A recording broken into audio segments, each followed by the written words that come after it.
Salut Bruno. Salut Damien.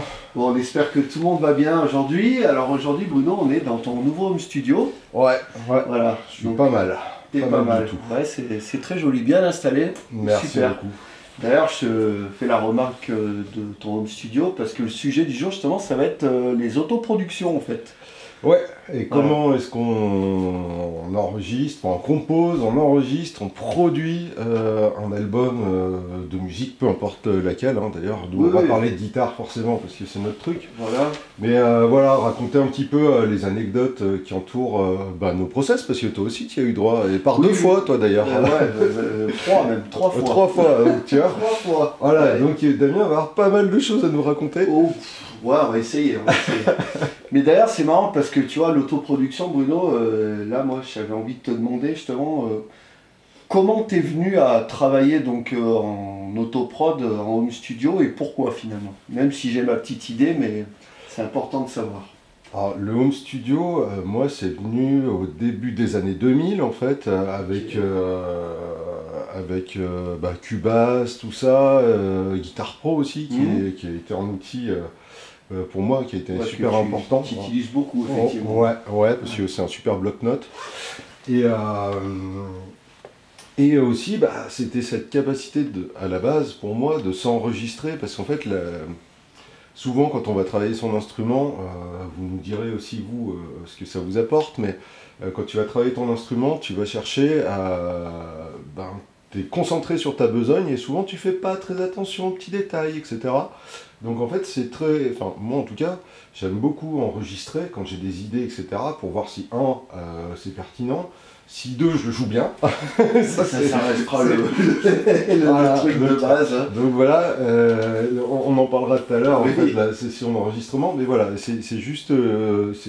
pour moi, ça m'a vachement aidé, parce que j'ai vachement progressé en me réécoutant finalement plus... Enfin, en pratiquant bien sûr, mais en réécoutant les résultats de ma pratique, justement. Ok. Voilà, et toi Damien, t'es arrivé comment? Alors en fait, moi je suis arrivé à travailler comme ça. J'ai connu les studios, je pense que tu en as fait aussi. J'ai connu l'enregistrement en groupe en studio et ce côté stressant, avec Lone Wolf on l'a fait. C'est assez stressant en fait de travailler avec des gars, même s'ils font preuve de beaucoup de psychologie. Tu joues devant un gars que tu connais pas plus que ça. Il faut faire abstraction de tout et ce côté-là était c'était assez chiant, on va dire, si je peux me permettre.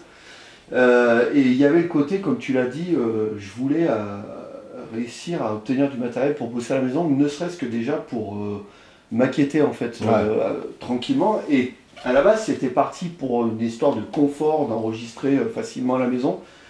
Et puis j'ai retrouvé plus de confort que ce que je pensais finalement, parce qu'il y a eu aussi le côté où tu enregistres, t'es tout seul, t'es dans ta bulle, t'as pas le stress de te sentir observé. Enfin, il y en a, c'est pas un problème, pour moi c'était assez problématique.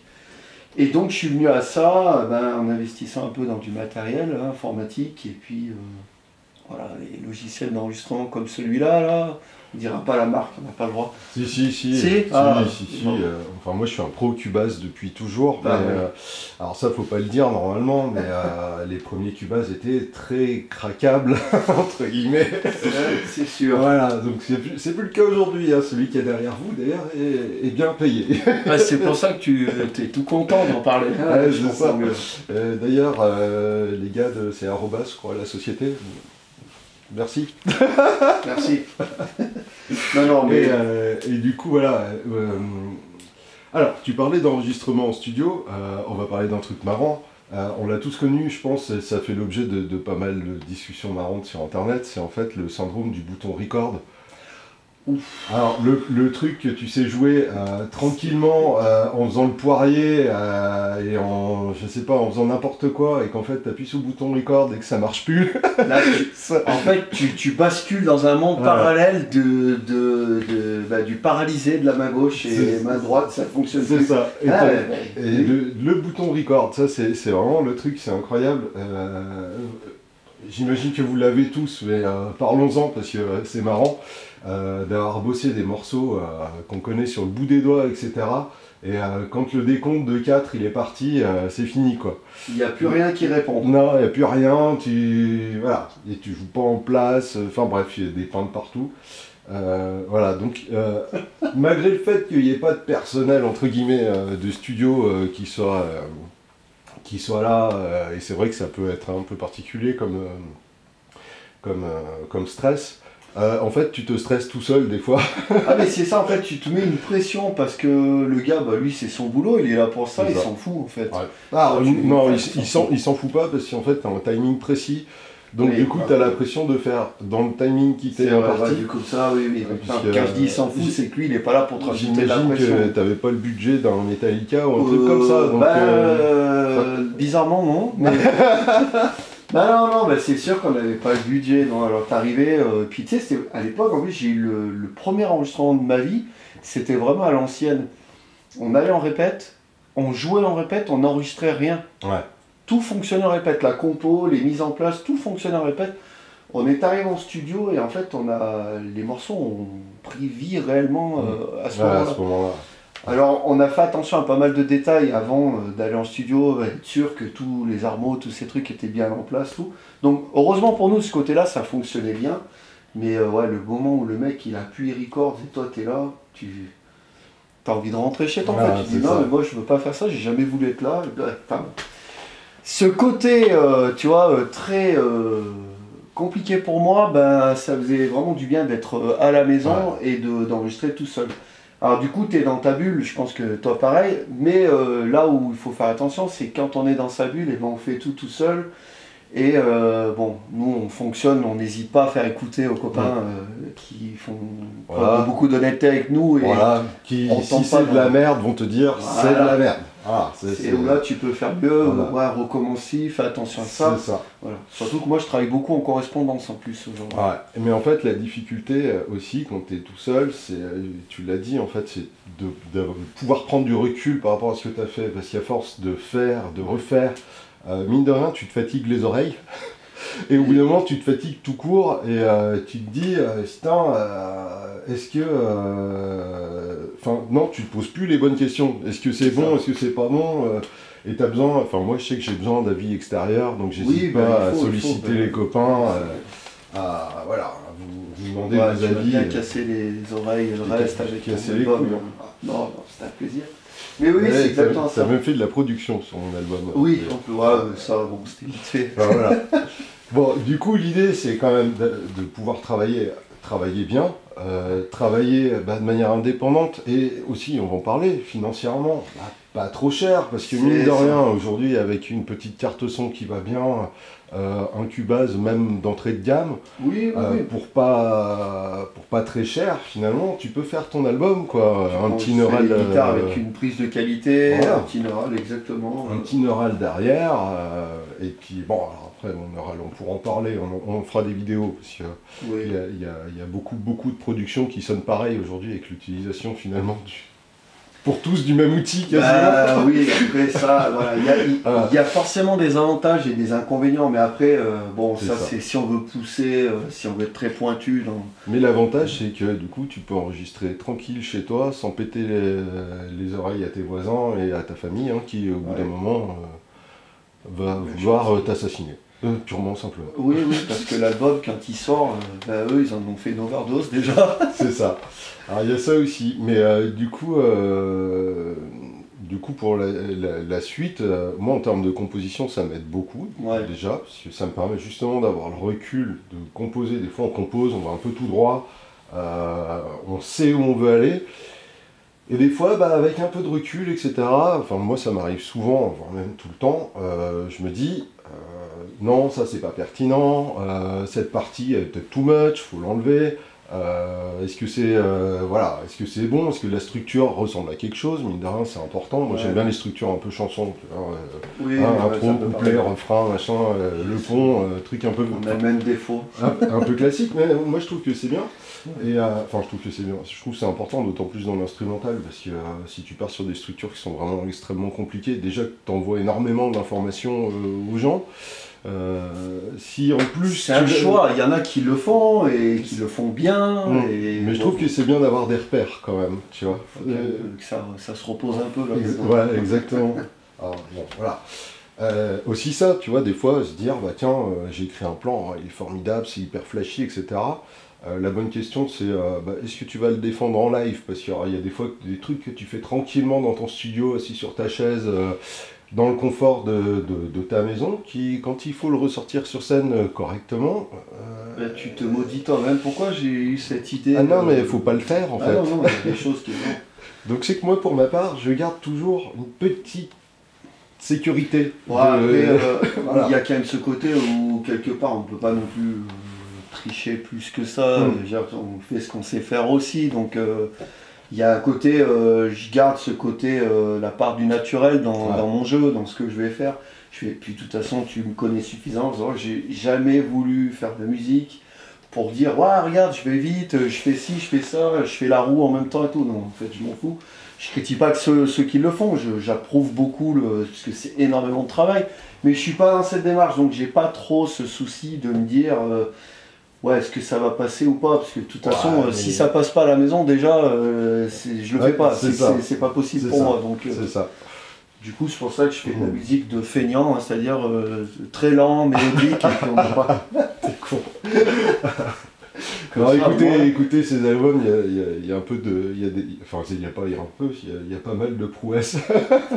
On essaie de se débrouiller, mais bon, je te remercie. On fait ce qu'on peut. Merci. Toi, regarde, j'essaye de dire que je fais pas de la musique technique, et toi, tu casses tout en disant que non, c'est pas vrai, il faut pas l'écouter. Non, mais la technique... merci beaucoup. Alors, on revient au sujet. Oui, on s'éloigne. Donc, ça aide pour la compo, parce que c'est bien, tu peux composer dessus, tu peux même assez simplement éditer pour modifier tes structures. On parlait de structure de chansons, etc. Se dire, tiens, ce passage-là, il est pas génial, je vais l'enlever, machin. Assez simplement, en fait, tu peux refaire des V2, des V3, des V74 final, V2000.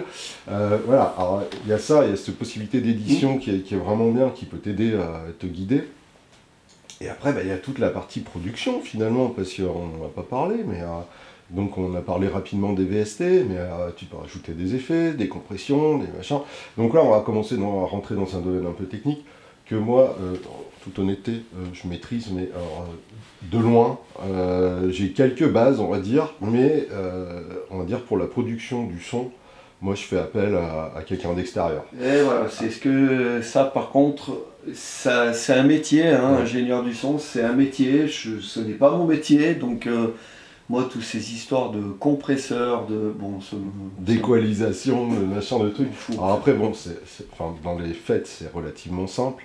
Dans les faits, sur la base est simple, faire en sorte que ça sonne moderne, propre, etc. Alors bon, on va parler aussi de la qualité des prises avant de parler de ça d'ailleurs. Le célèbre slogan shit in, shit out, ça c'est la vérité. Donc avant tout, bien soigner les prises, donner le meilleur, quoi, je veux dire, à un moment. Tu peux pas faire des miracles avec une prise, excusez-moi le terme, foireuse. Hein, c'est ça. Donc ça c'est hyper important, faut y passer du temps, c'est même fondamental finalement, voilà, c'est ce que tu fais, c'est la matière que tu vas donner à ton ingé. Derrière lui l'ingé, il va magnifier tout ça.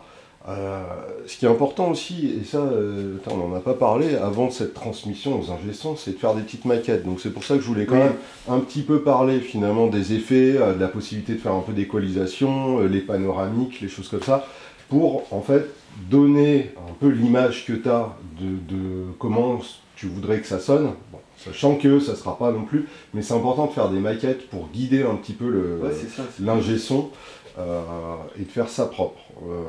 Voilà. Tu te fais déjà toi-même une idée concrète, en fait, parce que tu as des fois des idées en tête et tu t'essayes, tu te rends compte que ça ne fonctionne pas, tu pars sur autre chose. Et finalement, la maquette, la pré-prod, on va dire, t'envoies ça, déjà le gars, il a conscience de, ok, il veut faire sonner ça comme ça. C'est ça. Après, lui, il aura forcément le regard pro qui va dire, ok, on va faire comme ça, comme ça. C'est exactement ça, en fait. Mais du coup, tu vois, tout ça, c'est bien parce que il y a ce confort, finalement, où on peut faire ça autant qu'on veut. Ouais. Et puis, ce qui est super bien aussi de travailler avec quelqu'un d'extérieur, on va revenir là-dessus, c'est, en fait, toi, j'estime qu'à un moment, toi, tu n'as plus de recul sur ce que tu produis. Ah non, ça... Et en fait, avoir un œil neuf sur ton son, sur les réglages, des fois même un simple réglage de délai ou de choses, des suggestions qui vont pouvoir être apportées extérieures, qui vont tout de suite en fait changer la donne et puis faire en sorte que bah, toi tu serais pas allé par là, tu vois. C'est vraiment des petits paramètres, même si c'est important quand même de driver en amont et d'avoir une bonne discussion sur toi comment tu veux que ça sonne. Tu vois, typiquement mon album, il y a 0 clavier dedans, j'en voulais pas. Je voulais un truc en mode. C'est réglé, j'en veux pas. Non, Okay. j'en voulais pas pour la bonne et simple raison, c'est que c'est des bouffes fréquences et bon, bref, aujourd'hui, en fait, quand 90% des productions guitare, on va dire modernes, c'est quoi? C'est des trucs de l'espace avec des claviers, des machins, des trucs, voire même des sons cinématiques, je sais même plus comment on appelle ça, des SFX, ça. Ouais. Enfin, c'est des trucs de fou. Et moi, je voulais un truc très rock, très rentre Ouais, dedans, tu veux etc. un truc très brut de chute, quoi. Ouais, moi, je voulais un truc, ouais, voilà, qui soit très, bah, de toute façon, power trio, quoi, basse, batterie, Ouais, guitare, bien sûr. et boum. Et en fait, bah, ça, c'était important d'en parler, tu vois, C'est un justement, choix artistique. pour que ça reste, exactement, et ça, faut que tu en restes maître. Mais voilà, après, faut considérer que sur la partie mix master, au bout d'un moment, faut que tu lâches un petit peu, Oui. et que tu acceptes qu'en fait, il y a un truc qui se passe qui vient pas de toi. Et c'est la petite touche qui est Ah bah après, intéressante. pour moi, c'est le but, justement, Ah. c'est là où c'est intéressant. Effectivement, c'est exactement ça. C'est le côté de, bon, moi j'ai fait mon truc, mais maintenant il faut que je lâche prise. J'ai terminé ma partie du boulot. C'est ça. Tu fais appel à quelqu'un, c'est que tu aimes son travail, donc tu lui fais confiance. Tu lui dis, bah écoute, je te laisse, vas-y, fais. Oui, parce que généralement, bon, tu vas pas bosser avec un inconnu, tu connais enfin, si, ou alors tu le connais pas, mais tu connais ce qu'il a Ouais, produit, voilà, donc tu- ça te tu plaît, comprends son etc. boulot, exactement, bien sûr. Voilà, donc tu as quand même des notions de savoir ce qu'il fait, de ce qu'il est capable de faire, et est-ce que ça peut te correspondre, quoi. Du coup, j'ai eu du bol de ce côté-là, parce que malgré tout, je travaille en correspondance avec Driss Boulmedaïs, donc qui est bassiste et batteur sur mon album, ainsi que Jonathan Dagenet, qui a fait toute la partie clavier, orchestration, tout ça, et qui a mixé et masterisé l'album, parce qu'il s'avère qu'il a... C'est son métier de base, on va dire.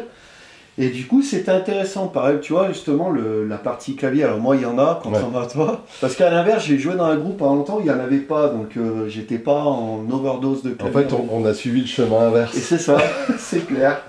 Et du coup, tu vois, Joe, ben, je lui dis, alors il me demandait, ouais, tu veux quoi? J'ai dit, fais-moi du Joe, vas-y, propose. Ouais. Et au mixage, ça a été pareil. J'ai dit, ben, fais-moi sonner ça comme toi, tu... Et du coup, ça s'est fait. Bon, Driss a un peu guidé la chose, que l'avantage, c'est que Driss, que j'embrasse d'ailleurs, on se connaît par cœur, donc il savait tout à fait. Il pouvait, enfin, si tu veux, il était à ma place avec Joe, quoi. Je l'ai laissé le faire, et puis confiance aveugle, évidemment. Bah, bien sûr. Voilà, donc, ça, c'est, tu vois, il y a les outils d'aujourd'hui, autant home studio et tout. Pareil, sur le côté où je travaille en correspondance, les deux sont sur Montréal, donc j'ai envoyé toutes les pistes, Driss travaillait chez lui, et puis on se renvoyait les trucs. C'est un côté quand même pratique. Mais ça aujourd'hui, en fait, c'est un petit peu la règle. Alors toi, ça illustre bien le truc, parce qu'ils sont outre-Atlantique, les gars. Oui. Mais moi, typiquement, donc je vais saluer aussi donc Sébastien Perrade, qui est à la batterie sur mon album, et Erwin Berchi, qui est à la basse. Alors, ouais, déjà. Et les mecs, on a bossé, en fait, pareil. Moi, en gros, j'ai fait mes maquettes, je leur ai envoyé. Et après, j'ai fait confiance aveugle. Seb, à la batterie, c'est une machine de guerre. C'est ça. Quoi qu'il propose, moi, ça me rend fou à chaque fois. Il magnifie vraiment les morceaux. Erwin, c'est pareil, à la basse. Bon, enfin, voilà. Et des fois, tu vois, moi, je vais maqueter, par exemple, une basse. Ça va être la basse de guitariste, moi, j'appelle ça. Tu sais, je vais simplement doubler le riff. C'est assez pauvre, finalement. Je vais pas aller chercher des trucs très intéressants. Et en fait, quand tu reçois les pistes, tu fais « Ah putain, mais le morceau, il a pris une ampleur, tu sais, c'est incroyable. » Donc, merci les gars pour votre travail, parce que... tu peux, parce que c'est énorme. Ouais, parce que c'est énorme, et il y a vraiment cette... et ça aussi, c'est important, c'est de faire confiance aussi aux gens avec qui tu joues, finalement.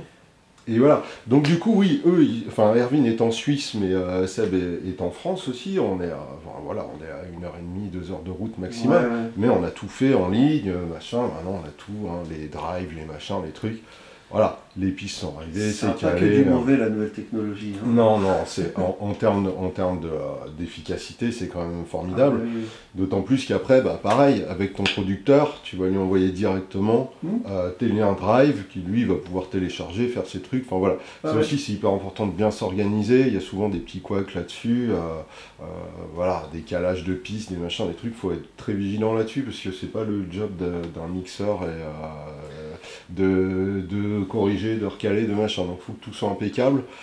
Il faut que tout soit nettoyé, nettoyer ses pistes aussi, c'est hyper important. Enfin voilà, c'est un boulot de taré, hein, mine de rien. Moi quand j'ai tu eu y penses. beaucoup de chance avec tout ça parce que ben, tu prends Driss Boulmedaïs, donc qui est mon meilleur ami, qui au-delà d'être un musicien très talentueux, est en plus de ça quelqu'un qui trifouille pas mal ce genre de truc. Moi je lui ai tout envoyé et il s'est occupé de tout. Ah ouais mais c'est royal. Mais il aime ça, il m'a dit ah, t'inquiète pas, je m'en occupe et tout. Et puis bon, bah, vu que Joe et lui habitent pas loin l'un de l'autre pour le coup, il allait chez lui, ah tiens les pistes, les trucs, ah il y a ça, bah attends je m'en occupe, je refais. Là moi j'étais royal, hein. Driss il m'a toujours dit, il me dit ah mais moi j'aime ça, c'est un plaisir et tout. T'es le mec, allez voir son boulot, il est excellent bassiste, excellent batteur et excellent guitariste. Oui, au demeurant. Il l'a prouvé il n'y a pas longtemps sur le contest de Raphaël de Stefano. On salue le Raph. Salut Raph, ouais. Voilà, Driss, j'étais fier de mon ami, ça m'a vraiment fait plaisir. Donc, petite parenthèse pour toi, Driss, bravo encore pour ce que tu as fait, c'était génial. Donc voilà, pour dire, tu travailles des mecs qui sont formidables, gentils, talentueux, et puis ben, ça roule tout seul. Pour ma part, du moins, c'était ça. Donc moi, finalement, pour résumer, tout ce qui est autoprod et tout, c'est vraiment... j'ai trouvé vraiment ma bulle de confort. Dans ton équipe, quoi. C'est ça, entre ma façon de bosser à la maison, les gens avec qui je travaille, et ce côté en plus où, comme tu le dis... il arrive un moment, bon, tu as besoin de prendre du recul, tu envoies tout, tu dis bah tiens, je t'envoie ce que moi j'estime être la compo finie. Et c'est là où c'est intéressant, c'est regarder genre, ah tiens, t'as fait ça comme ça, tu penses pas que ça serait peut-être bien de doubler tel riff, ou de le raccourcir, ou de faire un changement de ton, ou ah j'aurais plutôt vu ça comme ça.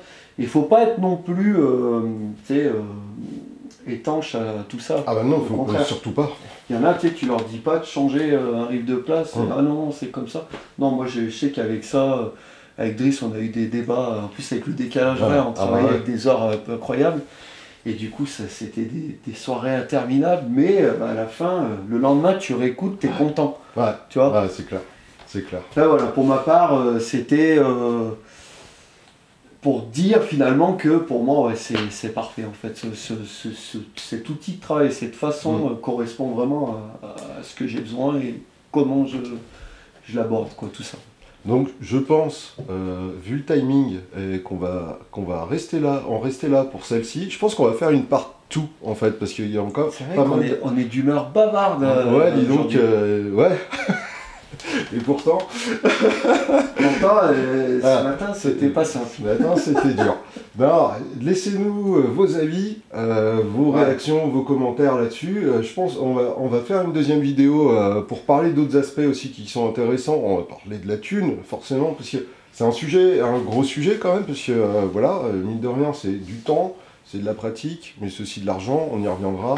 Comment est-ce qu'on grave un CD, comment est-ce qu'on le fout sur les plateformes, comment est-ce qu'on fait la promotion, hyper important. Voilà, on fait une deuxième la partie mise en boîte, on va dire. Maintenant, c'est la partie concrètement, il faut accoucher de tout ça. C'est ça. Donc, laissez-nous vos réactions. On se retrouve dans la prochaine, du coup, pour la part 2 de l'autoprod, enfin, du moins ce qu'on en sait et comment on la vit. Notre vision de la chose. Et laissez-nous, vous, parce que je sais qu'il y a des gens qui nous suivent, qui utilisent et qui le font. Laissez-nous vos ressentis, comment vous l'avez vécu. On prend tout. Et les anecdotes marrantes, galères, tout. On en parle ensemble. En tout cas, on vous salue bien bas, les amis, et à très vite pour la part 2 du coup du home studio, de l'enregistrement et de l'autoprod. Exactement. Bisous à tous. Allez, bisous, bye bye. Ciao.